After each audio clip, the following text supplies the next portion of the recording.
Hey guys, this week's video I'm going to talk a little bit about toddlers and in particular why your toddler may take 2 hours to fall asleep at night time. Now the first piece of advice that I've got here is to look at your toddler's day nap. Now for an example, a toddler anywhere from the age of 2 to preschool age, their ideal nap would be anywhere from 12 to around 2 p.m. and 2 hours maximum at this age as well. And ideally no later than 2 p.m. So, obviously, ideally they have lunch, then they have their nap, and then if they're still asleep by 2 o'clock, I would suggest waking them.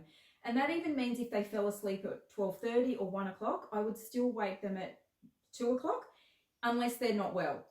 Because what you might experience if they're having too much day sleep, this is where bedtime battles come in and sometimes, in some cases, early rising. So if you are experiencing bedtime battles or early rising as a result of possibly too much day sleep, what you can do is cap that day sleep. And you could do it gradually, especially if you're not sure. You could cap it just by half an hour. So cut that nap from 2 hours to an hour and a half to see if that helps. If you still feel you need to cap it even more, then you can keep reducing it down to sometimes 45 minutes, 30 minutes, depending on the age of the child. Obviously, the older they are, the closer they are to school age, then you could cap it even more. And even if it gets to the point where your toddler is just refusing naps, it's a battle every single day, but you still need them to have that downtime, not just for them, but for you as well. Insist on downtime in their room if you can. So, getting them in their room to begin with is part of the battle. So make it fun. Have a jumping race, have a piggyback race, something. I used to have a running race with the boys, and of course they'd win, and it would get them in their room, and that would start the nap time or the downtime off on a positive note. When you got them in the room, then you show them something that they can play with and get them to choose, whether it's a soft toy or some puzzles or some books or something on their bed that they can play with. Have everything dark and dim, and it's still downtime. They're not engaged in anything, they're not stimulated, they're not playing, they're not interacting, they're still having some downtime. And you can tell them they don't need to fall asleep. You can tell them that it's just rest time. And ideally, for the best results, they need to be able to see when that time is up. So using a clock or a timer is definitely going to work to your advantage there, because they don't know what the time is. They don't know what a half an hour or 20 minutes is or 45 minutes. But if they can see it, that's going to increase your chances of more successful downtime when it comes to daytime naps. But then when it comes to bedtime, so if you're experiencing either bedtime battles or your toddler is taking hours to fall asleep at night, what we need to look at here is timings.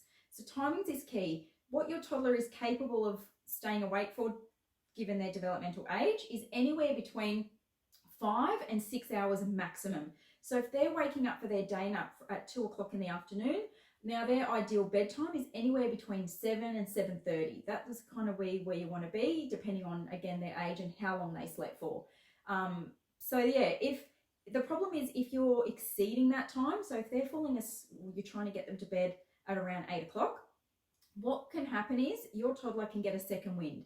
When children get a second wind, especially at this age, it's like they've had a shot of coffee. They are bouncing off the walls, they're running around, they're really giggly, they've got heaps of energy, super cute, but not really 8:30 at night. And then that can sometimes take an hour or in some cases 2 hours for them to wind down, for them to actually be able to go to sleep. And in some cases that can be like 9, 10 o'clock at night, which is obviously not ideal for a toddler.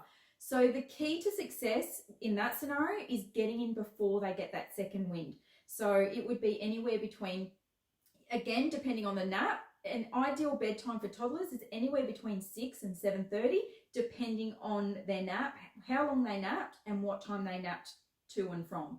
So that's something to consider as well. And also making sure that they're full and content, because a lot of toddlers still have dinner quite early. It could be anywhere between 4:30 and 5:30 in the afternoon, depending on lifestyle, daycare,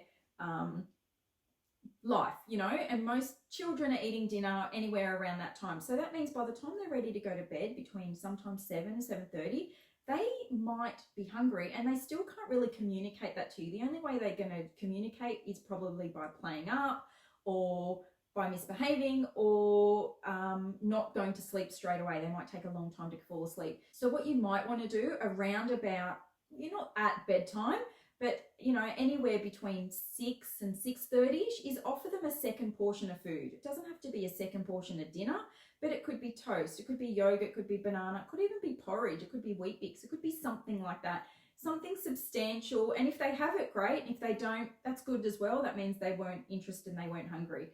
And then for bubbas who are still having a bottle, not bubbas, for toddlers who are still having a bottle, then I would still recommend offering that bottle. Or even if they're not having a bottle, you may even want to offer a smoothie as well. And this is just before bed. So, you know, around about that between 6:30, 7 o'clock time.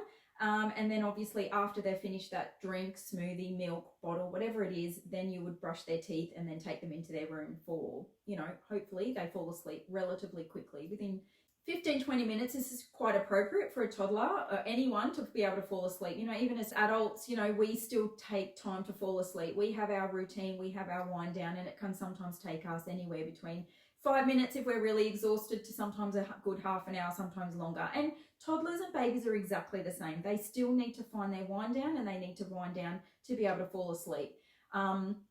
For toddlers who don't have white noise anymore, another option, especially if their brains are really on fire, they really want you to read to them or sing to them, what you could try is bedtime stories through an audio, and that can really help as well. They can last anywhere between 30 to 40 minutes, and some children, and it's an imaginative story that you can put on and they can listen to, and not that they can relate to it, but it can really help drift them off to sleep in a relatively shorter time frame than what you may have experienced prior. So look, I hope these tips help. I hope it gives you a bit of an overview of when nap time should occur, when bedtime should occur, when bedtime may be too late, and give you something to work with if you are experiencing either bedtime battles or your toddler falling asleep or taking too long to fall asleep at night.